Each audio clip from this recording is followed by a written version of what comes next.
Sa patuloy at masidhing kampanya laban sa illegal na droga, matagumpay na nagsagawa ang Police Regional Office 5 ng Enhanced Managing Police Operation na nagresulta sa pagkakaaresto ng isang high-value individual sa bisa ng search warrant nito lamang Enero 20 taong kasalukuyan. Sinagawa ang operasyon dakong alas 6 ng gabi sa Zone 3 Barangay Mataorok, Minalaba, Camarines Sur na nagbunga sa pagkakaaresto ng isang suspect na kinilalang alias Nono. Ang operasyon ay pinangunahan ng Minalabak Municipal Police Station katuwang ang Philippine Drug Enforcement Agency, Camarines Sur sa koordinasyon ng PIDEA Regional Office 5. Nasamsam ang 37 piraso ng heat-sealed transparent plastic sachet na naglalaman ng hinihinalang shabu na may kabuong timbang na humigit kumulang 148.2 grams at itinatayang street value na 1 million pesos.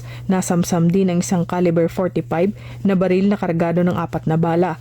Maharap ang suspect sa kasong paglabag sa Republic Act 9165 o Comprehensive Dangerous Drugs Act of 2002. Ang matagumpay na operasyong ito ay patunay ng matibay na paninindigan na buwagin ng mga sindikato ng iligal na droga at protektahan ang ating mga komunidad.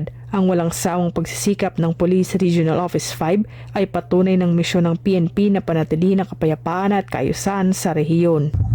Mula dito sa Legazpi City, Albay, ako ang inyong PNN correspondent, Patrolwoman Vanessa Sol, alagad ng batas, tagataguyod ng Balitang Pulis.